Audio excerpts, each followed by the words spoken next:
व्रत की, तुलसी देवी की, प्रसाद स्तुति की, वामा प्रसाद की, प्रसाद दाता की, प्रसाद भक्ता की, आयोजक वृंद की, वैष्णव भक्तवृंद की, ढोल करताल की, संगीत कीर्तनिया की, उपस्थित भक्तवृंद की, जय जय राधा कृष्ण प्रेमानंद।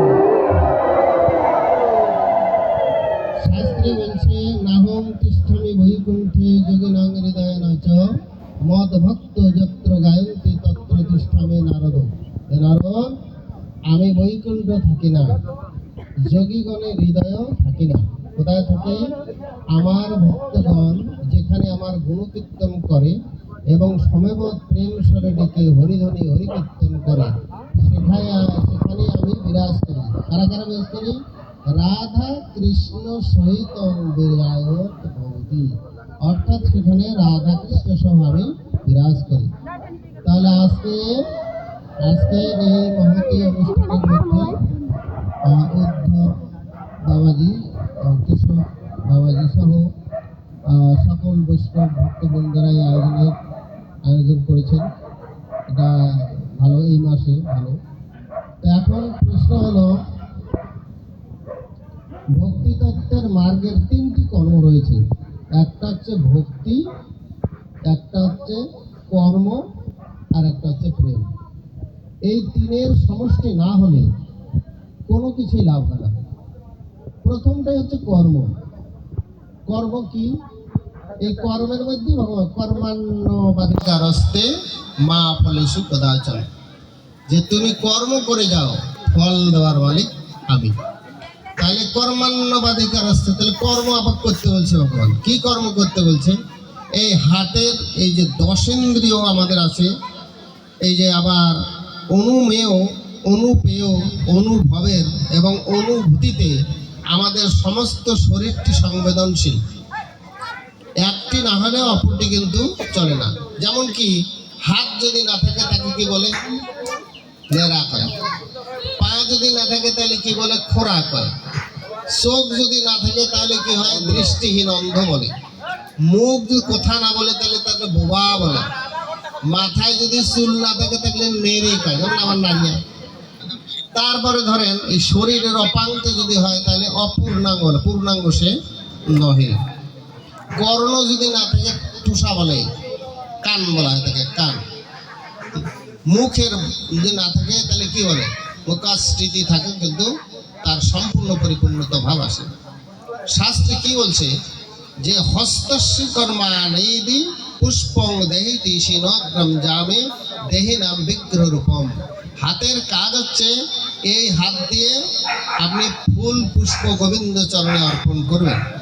এই জন্য হাতের কাজ, ভগবান এই জন্য হাত দিয়েছে। এই হাত দিয়ে কি মুরগি কাটার জন্য বলছে? তাহলে আপনি খাবেন, এই হাত, এই কর্মটা প্রথমে, তারপরে সেজন্য প্রভাতে উঠে কি আগে এই হাত দিয়ে কি দিতে হয়? প্রভাতে উঠে দেন, তাই না? তো প্রভাতে উঠে দিলে প্রথমে শুরু, তারপরে আপনি হাত দিয়ে আপনার শরীর, মন এবং পরিবার পরিচালনের জন্য আপনি কর্ম করবেন। সেটার জন্য হাতের প্রয়োজন আছে। মুখের কাজ হচ্ছে বদনস্তুতি কৃষ্ণ নাম অঞ্জনা। বদনের কাজ হচ্ছে কৃষ্ণ নাম বর্ণনা করা। এটা ধরার জন্য যে আপনার ঝগড়া করার জন্য না, অথবা এটার কাজ হচ্ছে কি ঝগড়াস্তি বর্জয়ত, ঝগড়া এগুলো বর্জন করতে হবে, বর্জয়ত। তাহলে বদনের কাজ হচ্ছে কি? কৃষ্ণ নাম বলা, কৃষ্ণ নাম বলা, কৃষ্ণ নাম প্রদান করা, কৃষ্ণ নাম শ্রবণ করা, কৃষ্ণ নাম বক্তৃতাস্থলে বলা। এটা হচ্ছে বদনের কাজ, মুখের কাজ। আচ্ছা, চোখের কাজ কি? চক্ষুষামীশন কার্যম যথা বিগ্রহ রূপ দর্শনম। চোখের কাজ হচ্ছে বিগ্রহ রূপ দর্শন করা। বিগ্রহ, বিশেষ গ্রহ, বিগ্রহ, বিগ্রহ রূপ। কি বিগ্রহ রূপ? আপনার আরাধ্য যে কর্তা, আরাধ্য যে পুরুষ, আরাধ্য যে দেবী, আরাধ্য যে মন, আরাধ্য যে সত্তা, আরাধ্য যে কাঙ্ক্ষিত অনুসারে আপনার যে পরম্পরা ভক্তি রূপের অনুগ্রহ, সেইটাকে প্রকাশ করা হচ্ছে কি কার কাম? হচ্ছে চোখের কাম। এটা দেখবেন, শুনবেন। এখানে আসছেন, অনেকের সঙ্গে ভক্ত বসে আলাপ হচ্ছে, কীর্তনিয়া বাবা যদি কীর্তন কি সুন্দর মারা করি আছে। আমরা তো বুড়া হয়ে গেছি, টনটনা নাই। ওদের কণ্ঠ অত্যন্ত সুন্দর। সাবলস্তাতি ধারণ সেন বয়জগ্রাসতে ধারণ পৃষ্ঠন্তি পরাক্রমে সানিদং শুদ্ধি নিশ্চিত বার্ধক্য। কি আপনার বার্ধক্য আসবে? বুঝবে না? বার্ধক্য আসবে। কখন আসবে? তখন বয়স কারো বাধা মানে না। মানে বয়স কারো বাধা মানে। এই যে মা কি দৌড়াদৌড়ি করছে আমার পিছনে, দৌড় দৌড়, কি আনন্দ। এখন কিন্তু আর দৌড় বাবা চলবার পাই না। কি হলো তাহলে? বার্ধক্য না, বয়সটা কারো বাধ্য নয়, তোমার বাধ্য বয়স নয়। যেহেতু এই অনিত্য খলস ব্যয় করে তুমি নিত্য খলসে যাবে। আমরা কি এই শরীর তো ব্যয় হবে, হবে না? চলে যাবে পুনঃ ভব। অনেক সময় কোনো ভবতি হবে না, আবার কোনো আসতেই হবে। আমরা যেহেতু 2 জন্মে বিশ্বাস করি, তাই আমাদের নাম দ্বিজ।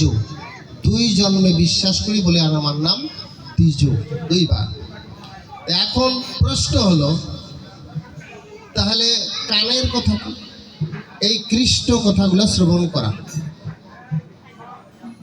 এটা অন্য কোনো বাজে কথা শ্রবণ করার জন্য কান ভগবান দেয়নি। পায়ের কাজ কি? পদস্থিত কার্যম যথা সেন কার্যম ভবতি শিন্নম ধারণমস্তুতি ভবতি কিনং মন্দিরম। অর্থাৎ এই পা দিয়ে আপনি মন্দির যাবেন, মন্দির যে করে সে আপনার আরাধ্য দেবতার কর্ম করবেন। আপনি যদি পাটা না থাকে আপনি যেতে পারবেন? পা না থাকলে না আসতে পারবেন? পারবেন। কারো অনুগ্রহ, কারো বাহনে আপনাকে যেতে হবে। সহায় হতে পারবেন? পারবেন না। আচ্ছা, এই শরীরটার কর্ম কি? শরীরং যচ্ছ শীন প্রণতি ধাবনং ন বিদ্যতে অদিনাম নাশ নিবৃতি শীন সংগয়তে শরীরং যথা। যতক্ষণ পর্যন্ত গোবিন্দ চরণে বা সাহিত্য এই প্রণামস্থিতি শরীর হবে না, ততক্ষণ পর্যন্ত শরীর নয়। আমরা প্রণাম করি না? প্রণাম সাষ্টাঙ্গ প্রণাম করি না? তত বক্ষ, বাহু, তারপর হাঁটু, তারপরে আপনার চরণ পাতা, মন, বুদ্ধি, অহংকার সবগুলো একখানে গেলে এটা হচ্ছে সাষ্টাঙ্গ প্রণাম। কি বলে? সাষ্টাঙ্গ প্রণাম। এটা হচ্ছে উত্তম। পঞ্চাঙ্গ প্রণাম বডি দিয়ে হচ্ছে না? পঞ্চাঙ্গ মানে 5 অঙ্গ, 2 হাত, 2 হাঁটু আর মস্তক। কত হলো? 2 2 4 5। যে মেয়েরা ভক্তি দেয় না, ভক্তি দেয়। পঞ্চাঙ্গ প্রণাম। তাহলে অঙ্গটা কোথায় গেল? ভক্তিতে, প্রণোদিতে গেল। ত্রিয়াঙ্গ প্রণাম 3 অঙ্গে, অর্থাৎ 2 হাত আর কপাল। ত্রিয়াঙ্গ প্রণাম। বিয়ে যদি হয়, বিয়ে দেখো মাথায় একটা ছাতি, নমস্কার, তাও নমস্কার দেয়, আবার যাই দিয়ে নমস্কার দেয় না। তো যাই হোক, অতগুলো প্রণাম বাদ দিয়ে আজকাল আরো একটা ভালো প্রণাম হচ্ছে ডিজিটাল। ডিজিটাল ওটাও প্রণাম। তো প্রণাম তাহলে কি? উত্তম হলো সাষ্টাঙ্গ, মধ্যম হলো পঞ্চাঙ্গ, আর অধম হলো ত্রয়াঙ্গ। এ বাদ দিয়ে যেগুলো প্রণাম, এগুলো প্রণামের বটে, প্রণাম নামান্তর, প্রণামের মধ্যে রাখানো হয়। তাহলে এই জন্য এই বডির কাজ হচ্ছে এটা। তাহলে কোনো অঙ্গ কি আসে বাদ? কোনো অঙ্গ কিন্তু বাদ দেয়। তা ভক্তিতত্ত্বের রসামৃত যে গ্রন্থিগুলো আমাদের, তাহাই প্রণীতিতে আবদ্ধ। যদি তাহা না হয়, তাহা হয়ে যাবে কি? মানে অব্যক্ত, অময়, অনুসৃত, অশ্রাব্য, অধৈর্য, অধার্তব্য, এগুলা হবে। অর্থাৎ যাকে ধরাও যাবে না, যাকে সরাও যাবে না, তখন কিছুই করা যাবে না। তাহলে আমরা কেন করতেছি? ভগবত সন্নিধে যাব, মৃত্যু হবে।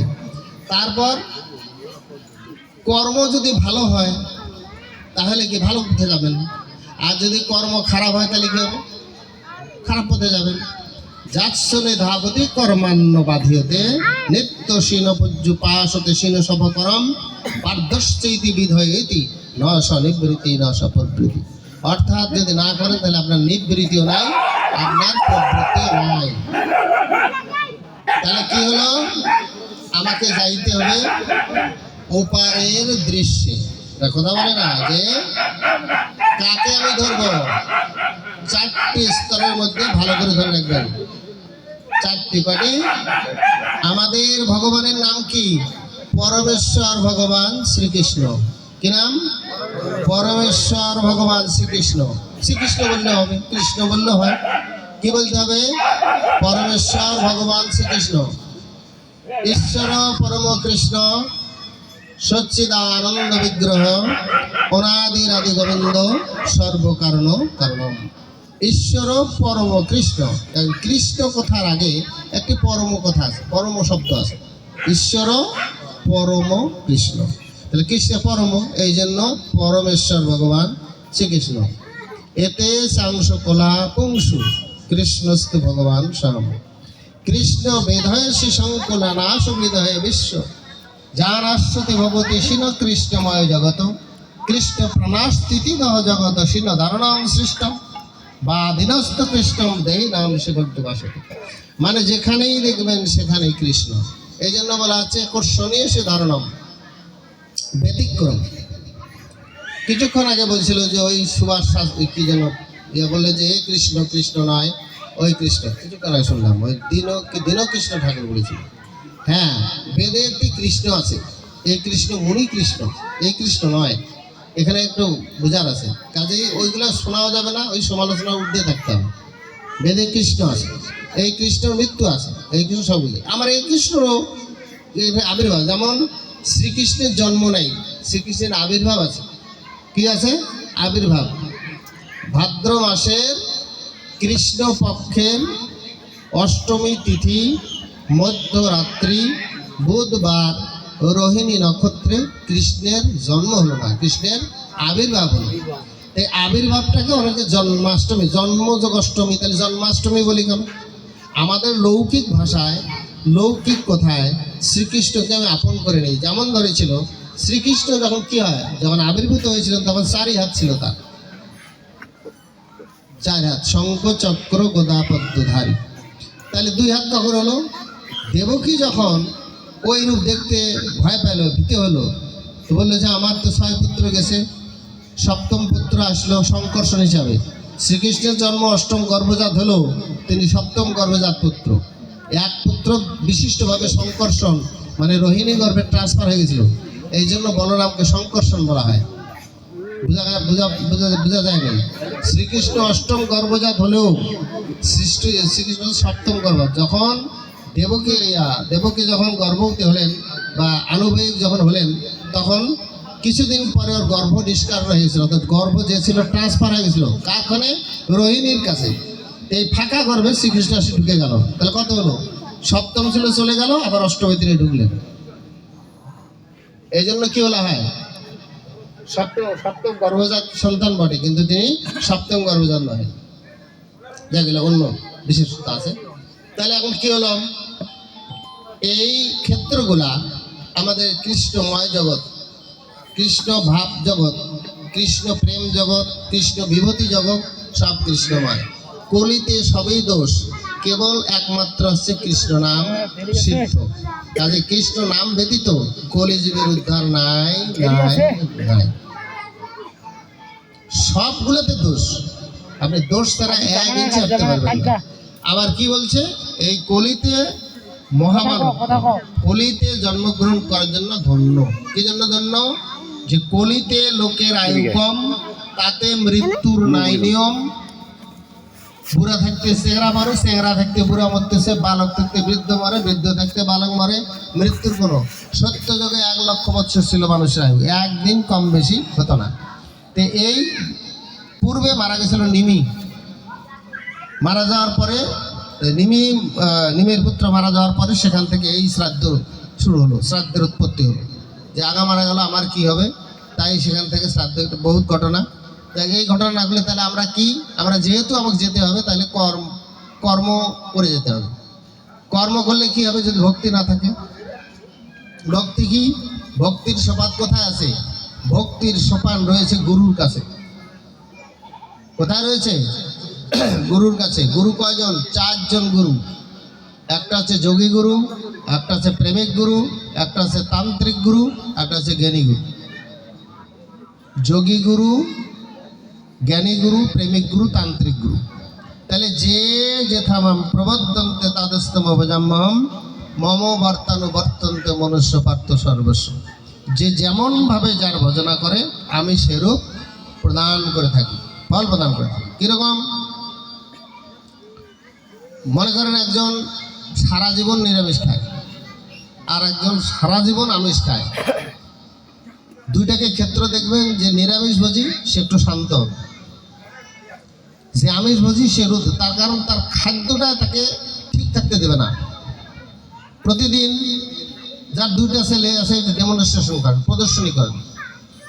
একটা ছেলেকে আপনি আমিষ খাওয়াবেন, একটা ছেলেকে নিরামিষ খাওয়াবেন।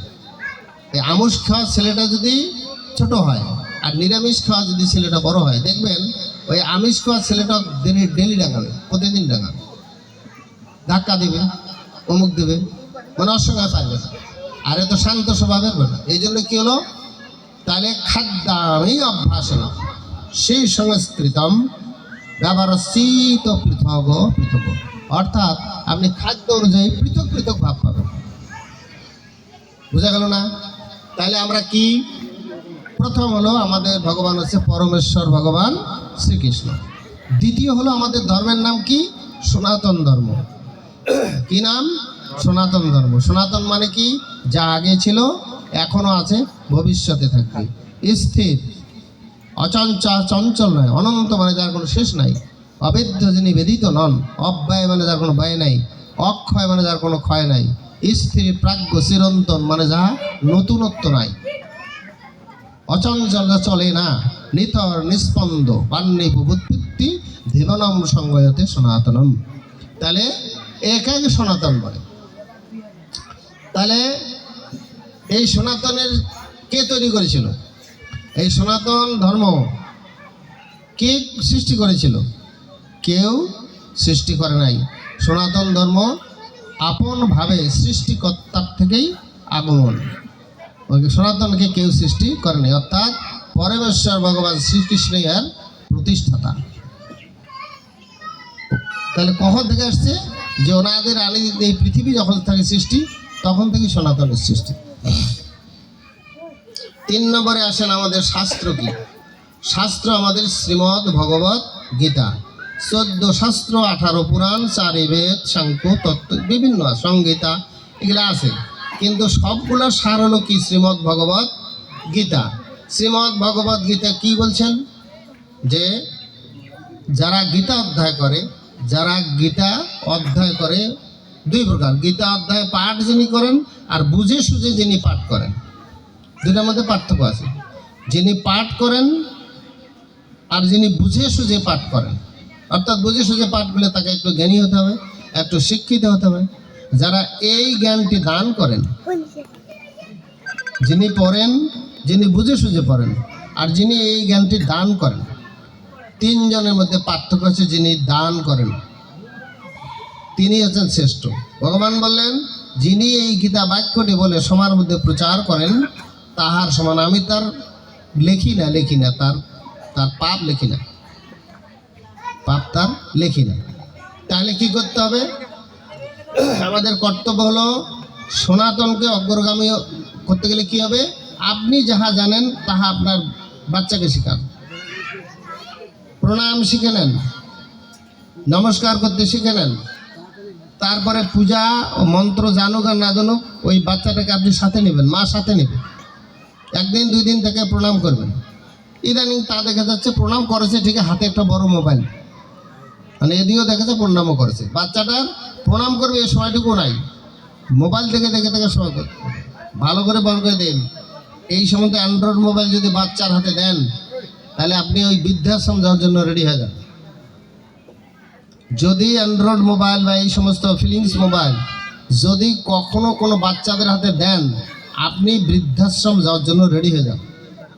তাহলে এমন একটি কাম, এমন একটি যন্ত্র যা সমস্ত পৃথিবীর অবমানিতগুলোকে দমিত করে শেষ করে দিচ্ছে। কোনো ভদ্রতা বলতে কোনো জিনিস রাখেছে না। তো আমাদের মদ আছে না, মদ গাঁজা কোথার থেকে সৃষ্টি? মদ গাঁজা তাস কোথার থেকে সৃষ্টি জানেন?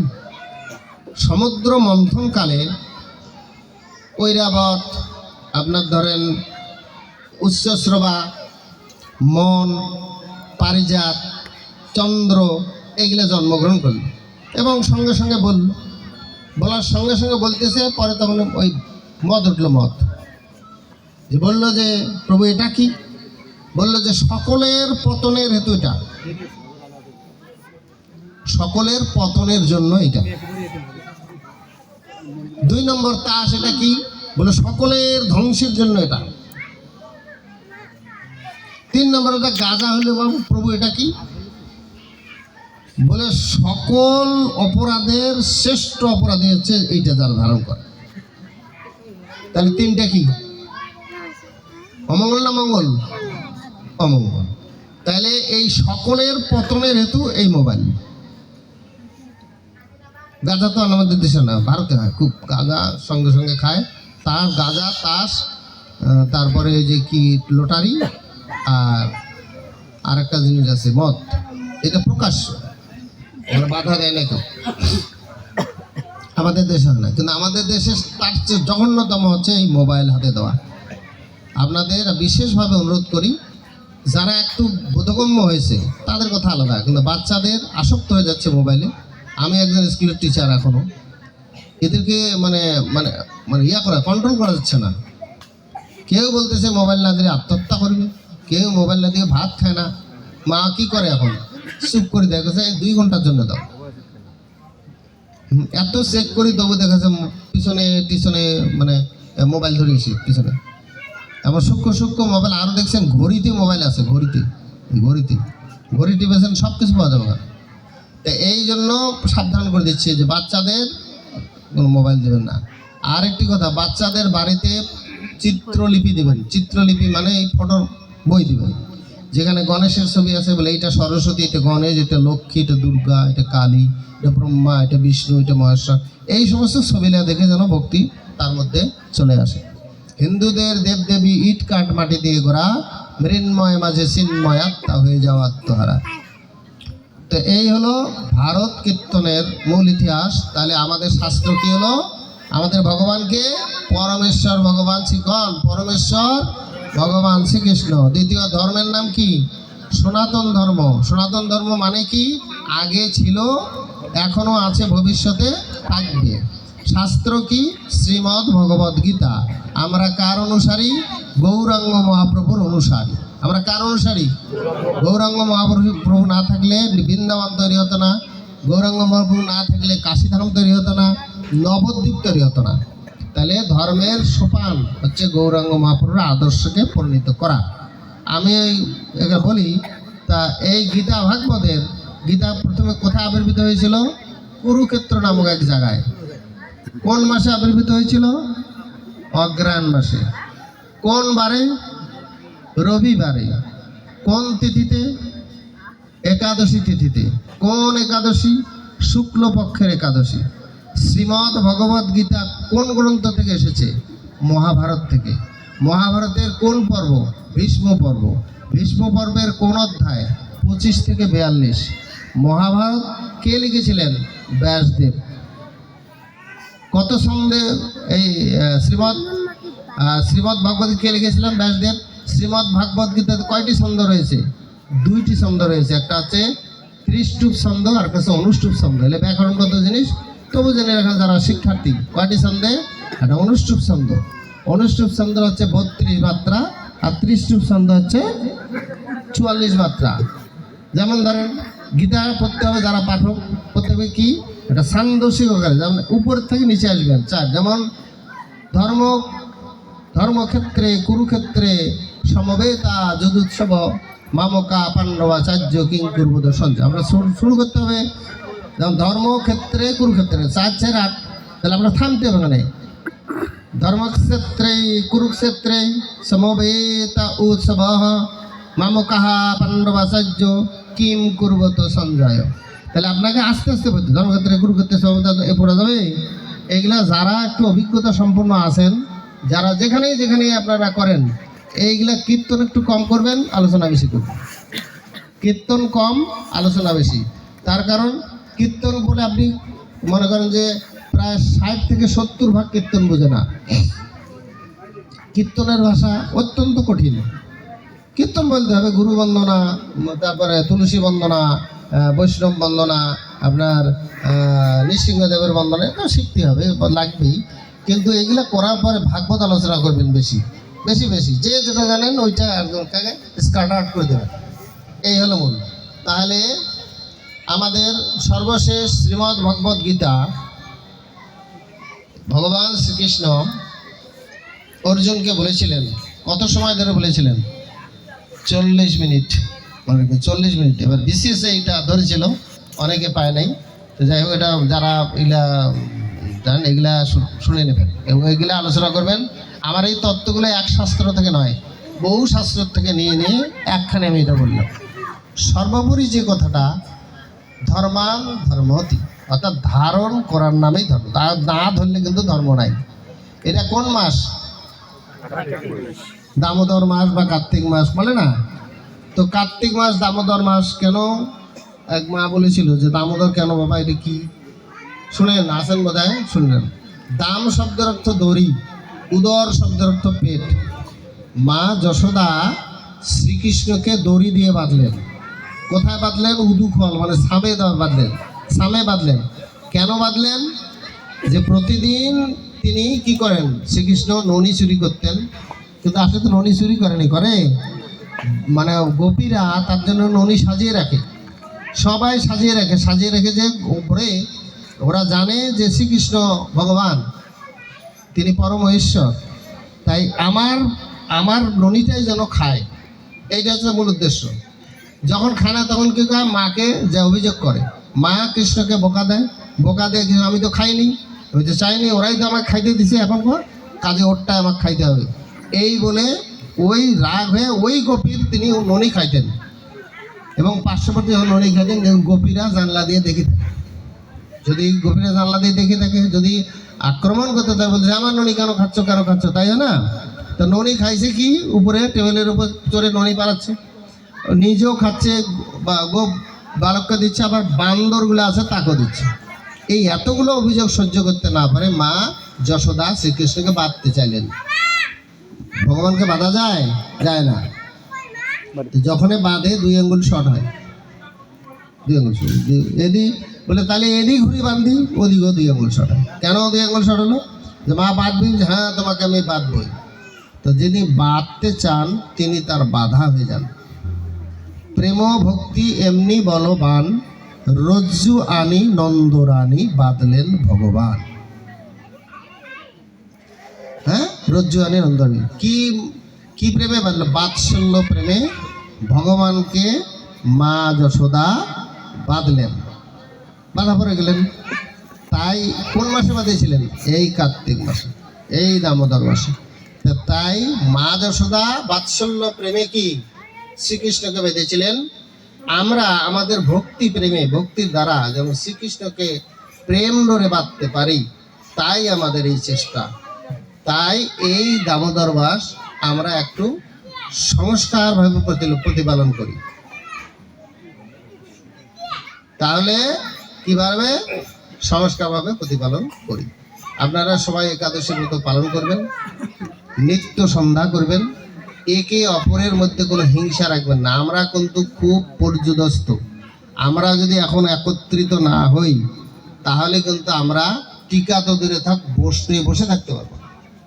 আপনি 11, 13, 14, 15, 18 যাই থাকেন না কেন, একত্রিত মনে করবেন আমরা হিন্দু। আমার কথা বুঝতে পারিছেন? আচ্ছা, হয়তো আপনারা শান্তিতে আছেন, আমরা শান্তিতে নেই, আমি নাই। তা আমার মতো একটা লোককে যদি ঠাঙ্গিয়ে স্তব্ধ করে দেওয়া যায় তাহলে অনেক স্তব্ধ হয়ে যাবে। তাই আমার প্রতি ইয়া বেশি, কি আক্রোশ বেশি, ধারণ বেশি, বুঝেন নাই? অনেক কিছু দিয়ে আমরা টিকে আছি, অনেক কিছু দিয়ে আমরা টিকে আছি। যারা এইটার মধ্যে পড়েন নাই তারা বুঝতে পারবেন না। তো যাই হোক, আমাদেরকে আমরাও যেন আমরা টিকে থাকতে পারি, আমরা বেঁচে থাকতে পারি। আমরা সুবিন্যস্তভাবে ভোলা কথাগুলো বলতে পারছি না, যার কারণে এটা বুঝে নেবেন। একত্রিত হন, একত্রিত যদি না হন তাহলে আমি টিকতে পারবো না। আমাদের সঙ্গে যেই হোক না কেন সঙ্গে সঙ্গে মিলিত হন। আগামী 22 তারিখে দেখি কি হয়। রংপুরে। তো সবাই মিলে চেষ্টা করবেন, নিজে ধর্ম করুন, অপরকে যদি নিজে ধর্ম করেন পাশে যদি আইসো সন্ধ্যাটা করি, আর না হলে একটু উলুধ্বনি দিই, আস্তে আস্তে আমরা কি হবে ব্যাখ্যা দেব। তো যাই হোক, বাঞ্ছা কল্পতরুভ্য কৃপা সিন্ধুভ্য চ পতিতানাং পাবনেভ্যো বৈষ্ণবেভ্যো নমো নমঃ। সর্বে সুখিনো ভবন্তু, সর্বে সন্তু নিরাময়া, সর্বে ভদ্রাণি পশ্যন্তু মা কশ্চিৎ দুঃখ ভগবৎ। সকলের শান্তি হোক, সকলের মনে আনন্দ জাগরিত হোক, সকলে কুশলে থাকুক। জয় জয় রাধা কৃষ্ণ প্রেমানন্দে হরি বল। এখন নাম ধরবেন নাকি?